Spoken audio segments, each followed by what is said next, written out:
Our next guest is arguably the number one pound for pound fighter in the world, the UFC flyweight champion. He has gone unbeaten since 2011. It's a pleasure to welcome back Demetrious Mighty Mouse Johnson to Submission Radio. Demetrious, welcome to the program. Hey, man. Thanks for having me, guys. Appreciate it. It's always great having you on the show. Now, every time you come on the program, you love talking gaming. We've seen you've been kicking Rampage Jackson's his ass on Rainbow Six Siege. Is that correct? Yes. Unfortunately, we just lost last night to Team Rampage, so the score is 1-1, and we're going to have the rematch here pretty soon on Twitch. But, yes, that's where it's going right now. Let's talk about this matchup for a second. I mean, when you look at Team Rampage, what are some of the weaknesses that you can talk about? What are some of the advantages the Team Johnson has over him? And how big's the team? Well, the team is the whole Mighty Squad. We run as a full operated system on Twitch, and one of the things I want to say about the Mighty Squad is that we are very well versatile in our gameplay. They typically only play Rainbow Six Siege, to where we play everything. We're good at Destiny. We're good at Call of Duty Black Ops 3. I also play Bloodborne, Dark Souls games. So he typically sticks to first-person shooters. He's in love with Rainbow Six Siege. So the very first time we played him and we beat him, he was very upset about it. And the second time, he practiced all week, and I even practiced not one bit. And then, I wasn't even the weakest link on my team because I was putting in work as well. But yes, those are the advantages. I'll say we were very well versatile in our squad. I feel like there's parallels, just like yourself, very well-rounded team, good in all areas. This thing's obviously far too big for pay-per-view. I'm just curious, people can watch it on Twitch. Anywhere specific, anything specific they have to type in to watch this main event, so to speak? Well, yes. If they want to just watch me or him on Twitch in general, my Twitch handle is Mighty Mouse UFC 125, and his Rampage is Human. And obviously, they have to go www.twitch.tv/ then my handle, then either Rampage channel, depending on what they want to watch, or if they just follow me on Twitter. I always post when I'm going live on Twitch as well. I know he's famous for doing his prank calls on Twitch. Does this mean there's going to be some Rampage Jackson, Demetrious Mighty Mouse Johnson combined prank calls in the future via Twitch? I don't think so. I try to be different from everybody else on Twitch, to where I like to interact a lot with my chat. Also, play different games. On Thursday, we do Throwback Thursday, and currently right now we're playing Zelda Ocarina of Time. That was chosen by the Mighty Squad members, the subscribers. So I'll be different. But, if I'm ever hanging out with Rampage and, I'm at his house or he's at my house, which will probably never happen, then maybe if he wants to prank call somebody, I'll jump in with him. Yeah, double team prank calls. That's where it's at these days. What other games have you been playing, Demetrious? And what are your thoughts on Star Wars Battlefront? Because that's something that we've been playing a bit recently. Yeah, I've been playing a little bit of everything. Like I said, I just finished Bloodborne, my first playthrough on a PS4, and working currently on nothing. I just got my Hunter and Destiny up to level 40, trying to get her some gear. It's actually a version of Destiny, my wife, of her in the future. And I played Star Wars Battlefront. The game I'm not gonna lie, it's okay. It's not the best game out there. I think it's very choppy, especially like the games out there, first-person shooters like Call of Duty Black Ops 3, Destiny, and Rainbow Six Siege. I think that's probably at the very low, the pay scale. Not pay scale, but at the scale for my taste. But other than that, it's a great game. I'm glad they made Star Wars into the game, into first-person shooter. But they've made amazing Star Wars games in the past, so it's kind of hard for me to say this one lives up to the best Star Wars game they made. Yeah, it's one of those things. And you're a big Star Wars fan yourself. Was a part of you a little, because we did expect a lot from this game. Me and Casper do play it, but when it came out, there was so much hype on all the big websites like IGN. You sort of expect it to be really, really good. Were you a little bit disappointed when you sort of first played through it? Did you have higher expectations for the game? For Star Wars Battlefront, I'm typically not a person who plays through the campaign unless it interests me, and I kind of know what Star Wars is about. I mean, it's a movie, so I was more intrigued by the multiplayer. But when I played a couple matches, I was just like, it just didn't, hit me the right way. Especially with Halo 5 coming out. Like I said, Call of Duty, Rainbow Six, those games run so much smoother, and I just didn't like it. I felt like Star Wars belonged in the big screens and a big multi-mass online play, or done a little bit better. Just make it Call of Duty style. Just put the skins on put skins over Call of Duty of Star Wars, but I felt they didn't do that. Well, before we get done talking about games, obviously we've got to mention EA UFC. Are you pretty excited about, obviously, the sequel coming out, EA UFC 2? We know you got the beard in the game. Excited about this? Yeah, I'm excited about it. I'm excited to see what difference that they did from its predecessors. You know, the last UFC EA game they came out with last year. Also to see the graphics on a new gen console on PS4. I'm not sure if it was on PS3 last year. It wasn't, just next gen. It was this, so it was next gen as well, right? Yeah. Yeah, so I'll be curious to see what they do with that, and just see how many people that have on it. They said the roster is going to be huge. Mike Tyson's on there, so that's going to be sweet.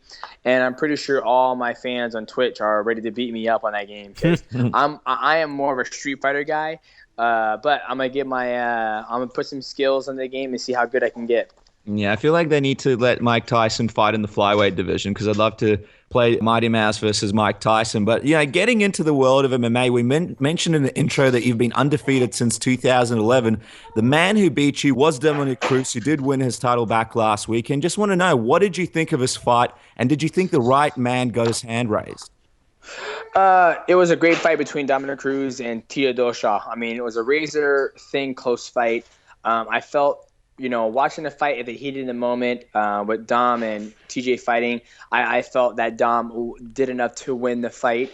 A lot of people are like, he got hit with the harder shots and he backed up, ran the line. I'm like, well, guys, you got okay. It's mixed martial arts. There's no such thing as stalling. Like a guy can hit you with 1-2 punches and run away and wait till you overextend and hit you again. It's fighting. But like I said, in the heat of the moment, as me watching the fight, I felt Dominick Cruz won the fight. In order for me to, go back and sit down as a judge and score the fight in my book, then it could be totally different. But I think for the most part, it would come out the same way that I felt Dom, because he had the wrestling advantage as well. He actually went for the finish, trying to go for the Darce choke. So right there, he's trying to finish the fight instead of just trying to. When the opportunity presented himself to latch on that submission, he did, but TJ got out, and then TJ jumped on top, and then they were wrestling, and they separated. So, word on the street is, which is where we get all the intel from, Demetrious, is that you want to fight Dominick Cruz next. What is it that makes you want to go up in weight and fight Cruz, especially when he's just had this very impressive return and appears to be as good as he's ever been? And when you watch that fight at home, did you sort of look at it and think, man, I can beat this guy? Is it something that went through your head, and is that one of the reasons why you want the fight next? One of the reasons why we were, tempting that, we've always wanted to fight Dominick Cruz again, not because there's some bad blood or I lost to him, a little bit of that I lost to him, but at the same time, it's just he was the uncrowned champ. He never lost as a champion. They stripped him of his belt from his injury, and I felt that the first fight we had, it was a rough fight for me, but I felt like I gave him his best fight to date, just trying to push him. Other than TJ did an amazing job as well. But at the same time, it's something on the back burner. Everybody's been talking about super fights. You got RDA taking on Conor McGregor. Conor McGregor trying to, make history, getting 2 belts. And I think, for me and my team, Matt Hume and AMC, we would love to try to become, a 2-weight world champion. But at the same time, the money's got to be right. It's got to be the stars that got to align. First things first is I got to make sure I can keep my belt and break Anderson Silva's title defenses. And then after that, when I've done that, I have more marketing power and marketability, and everybody's loving me. Then I'm like, I beat Anderson Silva's record. Now it's time to go beat Conor McGregor's record. He didn't become, a 2-weight champion. He lost RDA. I'm going to see if I can do it by Dominick Cruz. And by any means, it will not be an easy fight. Dominick Cruz is an absolute beast. You just mentioned something about Conor McGregor losing to RDA. Are you looking into the future, Mighty Mouse? No. You see, I don't think it's gonna be a tough fight for both those guys. The biggest thing, when I look into that fight is that Conor McGregor is not a small dude at 155.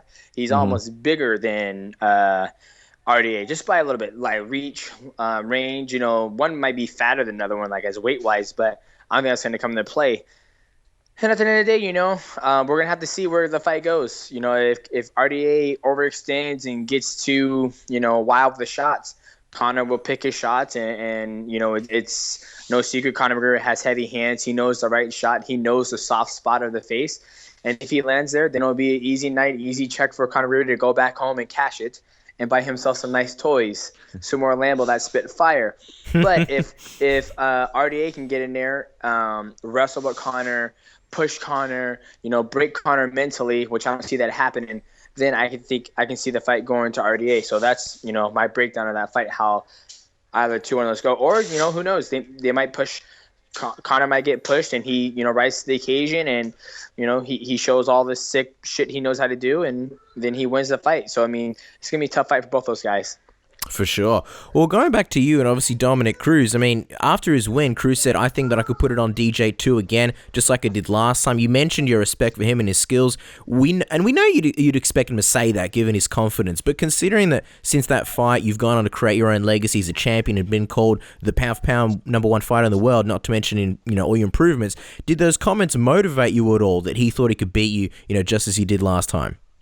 No, I don't need any motivation. I don't need an opponent say, "Oh, I can beat you," to motivate me. When I get the contract and it's in my lap, and I'm like, "Okay, let's sign on the dot. Let's make this happen." That's all the motivation I need. I have a family, and I gotta, I provide for them. And as a competitor, I'm a very competitive person, and I want to leave, a pretty sweet legacy behind me. So, no motivation. Anybody can talk trash about me. People in the past have before we fought, and it has never changed. My way I go about training. I just go in there with a clear mind that I'm going to go out there and beat this person, and that's it. Well, if you guys did fight again, what would be different if you guys got matched up opposed to back then when you lost to him in 2011?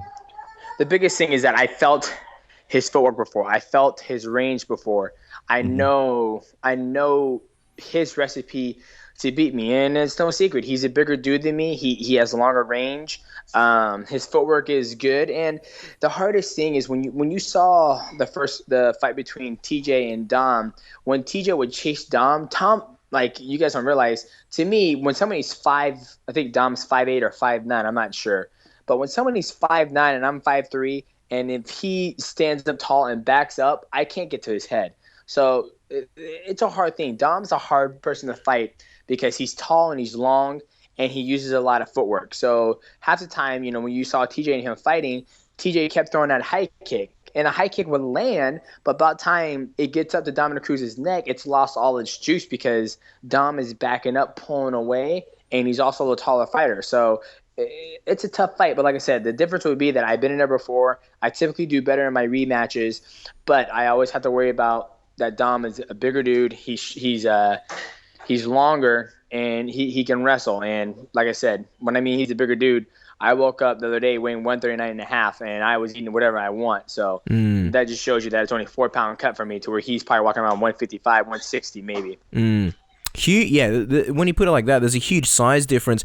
The other thing we notice about Dominick Cruz, and it's not really new, he's always been a very, very confident guy, confident in what he says, but against TJ Dillashaw, there seemed to be a lot more sort of verbal warfare, and he's been a big trash talker in the past, and some guys, they're not fans of the way he carries himself, and some guys, it seems like it gets under their skin. What are your thoughts about that, and the way he sort of carries himself?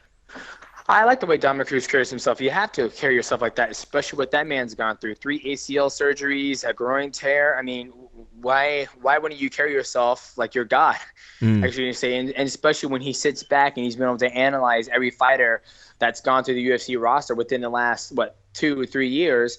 You kind of gain self-respect for your footwork, which you bring to the octagon. And it was funny. Somebody did a video of the announcement of right before TJ and Dominick Cruz about to fight, and you see they announce Dominick Cruz first, and each time they announce Dominick Cruz first, he does his footwork. He shows his footwork, his fancy footwork. He's always done that ever since, when he first got in the UFC or even a WC. Then they turn the camera onto TJ Dillashaw, and he's doing the exact same type of footwork that Dominick Cruz has done, and you see that all the stuff that Dominick Cruz has been talking about, TJ Dillashaw is a wannabe, he's done this and that and that. You kind of see like he kind of took a little bit of his style, which is totally fine. Why not take somebody's style who uses it very well to not get hit I mean, why not? I mean, yes, you call me wannabe, but like, yeah, if I was to be a professional basketball player, I want to be like fucking Michael Jordan. So I'm gonna copy every single thing that Michael Jordan is doing. So for me, if I was a smart guy, I would have, twisted Dominick Cruz's words like, dude, you're just a wannabe. I was like, of course I want to be a wannabe. I'm a better wannabe because my footwork is way better than yours, and why wouldn't I steal your footwork? So that's how I saw it. If it was going to war awards, if I was, my footwork's totally different between TJ and Dominick Cruz's. If you had to choose what's next between fighting Cejudo or having the super fight, I mean, you mentioned that you want to cement your legacy in the flyweight division, but what would you prefer next if you had both contracts on the table and it was your choice between the two? Well, the first of all, see, now you said two contracts on the table. Well, first, if it was two contracts on the table, I will look to the money page to see which number is bigger. Well, we know which one's bigger. Which one's bigger. My prices for the super fight is $2 million. So if I flip over to the Dominick Cruz page and I see that $2 million, that seven figure, I'm gonna sign that fucking contract. A dumbass an idiot would be the only person that's signed a contract, but. Like I said, if the contract's that and it's a $2 million, absolutely, I'll go for that super fight. I'll put my kids through college and I would never have to fight again. I'll be smart with that money. Yeah. But my wife goes, no, you wouldn't. But, called out by the wife. That's not the reality right now. Obviously, whatever fights next to me for the flyweight division, that's what's going to be next. So that's the price tag, $2 million, and we've spoken about it on the show before as well. Some people are saying that's one of the reasons why this fight may not happen in the future. Who knows if the UFC would sort of pony up the cash if they offer you, 1.99999. Would you still be taking the fight? I mean, obviously you would for that amount, but if they say, look, we'll give you $1 million, or we'll give you $500,000, would that still be enticing enough, or would you say, listen, I'm worth more? Yeah, I feel I'm worth more. I mean, I feel that if the UFC can net gross $600 million, they can spare $2 million of that. They won't even fucking notice it's gone. So that's my case, and I value myself at a high level, and I think everybody should. And I think with all these other fighters, fighting out the end of their contracts and seeing what they're worth, I think it's good. At the end of the day, it's about, can you pay your bills? We are all athletes, and our window of opportunity to make as much money as possible is a short window. So for me to go up to a different weight class and take on the champion, like I said, guys, I don't need to go to fight. I don't need to go fight Dominick Cruz. I don't need to go fight for the 135-pound belt. I don't need to. There's nothing in my life that says, you gotta go do it. Right now, I'm focused on breaking the title defenses, putting enough money away for me after I'm done fighting in mixed martial arts.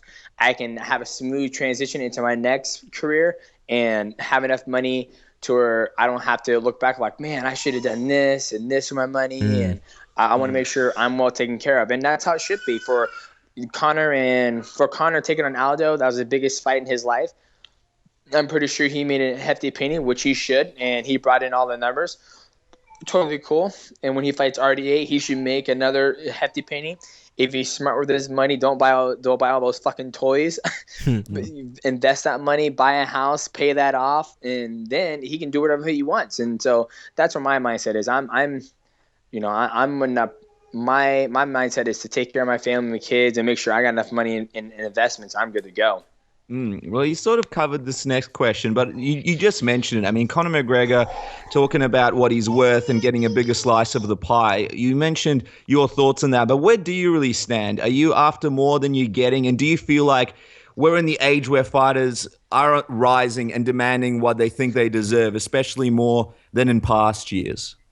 Yeah, I think we're at that age now where fighters are asking more, asking what they believe they are worth. You got a guy like Aljamain Sterling, perfect example. Aljamain Sterling, he's undefeated as a bantamweight, and his last fight he made $24,000. Took on a tough Brazilian, ended up finishing him. And then you have a guy like Sage Northcut, and I don't dislike any of these guys. I'm just pointing out facts and telling the truth. Right. You had a guy like Sage Northcut who made 80 G's, and it was his second or third fight in the UFC.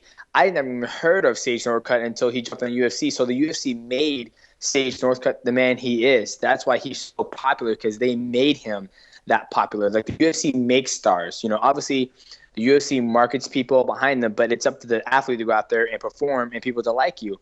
And I feel that Aljamain Sterling hit it on a couple good points. Like, he was like, dude, what's the difference between me and Sage Northcut? Like, what's the difference? Why is he getting 80 grand and I'm getting $24,000? I'm undefeated. And I think it's right for the UFC. He goes, dude, this is why Sage is getting 80 grand, and this is why you're getting $24,000. And just be upfront about it. I mean, a lot of people are scared to be upfront about it, but at the end of the day, when he calls out the numbers, I think he's entitled, or he's not entitled, but I think it's right that somebody tells him why he's not making as much as Sage Northcut, because the guy's undefeated. And he's a bantamweight, where bantamweights need high prospects fighter to fight the champion Dominick Cruz, because at the end of the day, nobody does want to see the triangle of TJ, Dom, Uriah, Faber, and those guys go back and forth at 3. We need to get other guys in there like Thomas Almeida, Aljamain Sterling, guys who are undefeated, guys who can push the pace, guys who bring a different style to make a different story. But that's why you're having the fighters coming out saying that this is what they're worth, and they're taking a stand, whatnot, and it's good.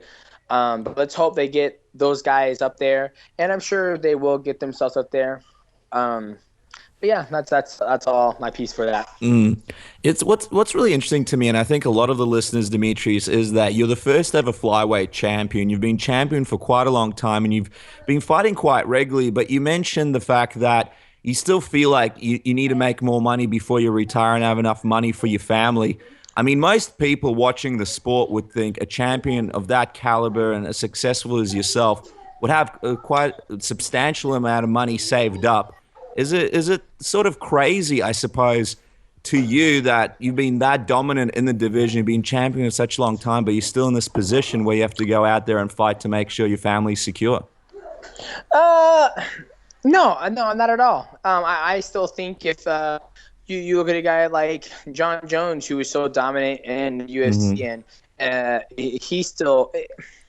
That's a very tricky question, because at the end of the day, it all depends on how much money the person's made, how smart they were with their money, did they take any risks and invest in it, et cetera, et cetera. If I was to stop fighting today, would my family be okay? Well, yeah, they would be fine, because I'll go get another job and not sit on my ass and try to, milk, every check I got from the UFC down the dry. But I mean, I'm going to get to that point now where it's like, holy shit, Demetrious Johnson, you just won this fight. You defended your belt 12 times. Here's a check for $3 million. Thank you so much, Dana White. Thank you, Lorenzo Fertitta. Thank you, Sean Shelby Joseph. All you guys, truly appreciate every single one of you guys. I'm going to, pay my taxes, put, $1 million in investments, and put the rest in the bank, and et cetera. You know what I mean? That's where it's like, boom, you're taken care of. Gotcha. To where I haven't got to that structure. I haven't got to that pedestal yet. That's what I'm working towards. That's what I mean by I want that check where it has 7 figures. And maybe I never meet that that number, because I don't have the whole fucking island. I don't have Washington behind my back, or the whole North America behind my back like other fighters do. But that's my goal, and that's working towards. And that's all I can say is, if I keep on fighting and winning the fights that I doing and keep being dominant, hopefully one day I can be like GSP, like, yeah, man, when I fought, each time I fought in the UFC, I made $5 million. And, GSP said that before in his past. But, granted, GSP had all of Canada behind him. Your last fight was in September, Demetrious. Just wondering, when are you hoping to be back in the octagon in 2016? Obviously, March, April, hope for then. They're starting to book out the fights that far. They got May 7th. That's Vitor and Anderson. So hopefully around that range. Last year I fought September 27th, I believe, against Chris Carriasso. Not 2014. I fought Chris Carriasso. Then I fought in 2015. I fought Kyoji in April. So hopefully around that same time frame. Well, I mean, it's pretty much a given for most fans that they believe that Cejudo should be your next opponent. So let's just talk about that matchup really quickly. What do you think your biggest advantages over him would be? And would his wrestling be a concern at all to you?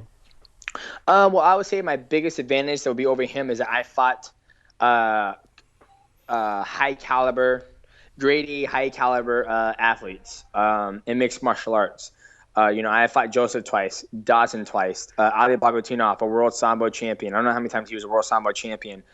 I fought John Moraga. I mean, the list just goes on. Kyoji Horiguchi, he's only lost once in mixed martial arts, and he's fought all around the world. He was a Shuto champion. So I fought other tough opponents in mixed martial arts where I feel he hasn't fought the guys that I fought. Like Dominick Cruz says, me as a fighter, I've made him to where he is. TJ's added to that list. you're right, favorites out of the list and so forth. I feel the same way. I feel the guys I've beaten in the past and going into this fight, I've been in 5-round wars where I've got things didn't go my way the first 2 rounds, and I was able to make adjustments and beat the guy. So that's the biggest advantage I see going into this fight. And I would say, is his wrestling a concern? I would say you have to respect his wrestling. He's an Olympic gold medalist in wrestling, and if for me to not respect it would make me stupid and naive. So don't. But if that's the fight that's going to be made, then we will get after it and hope for the best. Now, Demetrious, you've been very gracious with your time. We appreciate it, and we'll let you go in just a moment. Before we do, we've got to get through the Submission Radio Tap-Out round, which is a few fun questions, and you basically answer with the first thing that comes to mind, much like word association. So you ready? Let's do it. All right, so now that we're kicking off 2016, we have to ask what the official Demetrious Johnson movie of 2015 is. And we'll accept the start of 2016 as well. Mad Max, Road Fury. Oh, wow. Okay, well, we saw you've been hitting the slopes. We just have to know, is DJ a skier or a snowboarder? Snowboarder. Now, good man. When Demetrious Johnson plays Age of Empires 2, does he use the cheats to have the convertible car with the little rockets? First of all, I didn't know you can have a fucking cheat code to get a convertible in the Age of Empires. So there you go. That would be yes, I guess now. It's a learning experience for both of us every time you come on the program. Now, Batman versus Superman. Should our expectations be low? Well, my expectations is high, so the movie better do good, or else they're gonna fall behind the scene, like behind Marvel. Star Wars Force Awakens. Rating out of 5, Demetrious. Give it to us. I give it a 4.5. Ah, smart man. That's the rating I gave it. So bright minds think alike. Now, when playing Star Wars Battlefront, which character do you prefer to play as in the heroes versus villains mode? You know, honestly, fucking Han Solo. Because Yes. the lightsaber action is horrible in that game. We've been playing as Luke Skywalker, getting pretty good, but Han Solo's got that rapid fire. Yeah, Han's our favorite as well. Now, one of the last questions, if you had to pick UFC fighters to play in Dragon Ball Z movie, who would be Goku, Piccolo, Frieza, and Krillin? Ooh. Well, my black ass would be Krillin. But he dies all the time. That can't be. That's okay. This will be changed. We'll change it different. All right. I'll be Krillin. And who would be Goku? You know what? I feel Carlos Condit could be Goku. He seems like a good man with a good soul. He could be Goku. And who else? Piccolo? Piccolo. It has to be someone who's bald. I'll give Piccolo to Jacare. Yeah, Jacare. Yes. And then who else do I have to have? Frieza. Ooh, Frieza. Who's it? Damn it. You know what? I would say I'll give it to Conor. Conor's not an evil guy. I'll give Conor Mr. Satan because he talks a lot. Yeah. But he can back it up. But Mr. Satan's never fighting anybody, so nobody knows if he can. Yeah, that'll be okay. For Frieza, who's the bad guy that everybody does not like? Ooh, Frieza would be Nate Diaz. Nate Diaz or Nick Diaz? Yeah. That exceeded expectations, that list. Conor was dressed a bit like him at the recent press conference, so I think that exactly. does work. Now, if you collected all of the Dragon Balls, what would your wish be? Oh, my wish be? Oh, to give me and my wife my family eternal life. Oh, there you go. You're sounding like a Goku there, Demetrious. Now, finally, the last question will let you go. What's the Demetrious Johnson biggest goal for 2016? Stay healthy. That's the biggest goal, because as long as I'm healthy, then I can see my title defenses going very well this year. At the end of the day, it's my skill set is there. I'm still learning. I'm with the best team in the world, the best coach. Coach still beats my butt and trains with me. As long as I keep this body together, then we're good to go. Well, there you guys go. You can catch him on Twitch and also follow him on Twitter at Mighty Mouse UFC. Demetrious, always a pleasure having you on the program. We'll look forward to see what's next for you in 2016. Awesome. Thanks, guys. Appreciate you.